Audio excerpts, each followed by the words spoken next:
जे लोक sedentary lifestyle जगतात, म्हणजे एक्सरसाइज करत नाही, तर त्यांना सुद्धा प्रोटीनची गरज असते. कारण आपले मसल्स, बोन्स, हेअर, नेल्स हे सगळं प्रोटीननी बनलेलं आहे आणि त्याच्या मेंटेनन्ससाठी आपल्याला ते पाहिजे असतं. तर आपल्याला किती प्रोटीन पाहिजे ह्याचं एक सिंपल कॅल्क्युलेशन मी दाखवत आहे. हे कॅल्क्युलेशन मेल आणि फिमेलसाठी वेगळं आहे. त्यासाठी तुम्हाला तुमची हाईट सेंटीमीटरमध्ये माहिती पाहिजे.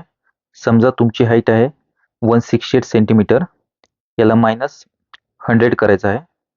तर 68 केजी हे तुमचं आयडियल बॉडी वेट आहे आणि 68 ग्राम तुमची प्रोटीन रिक्वायरमेंट आहे पर डे.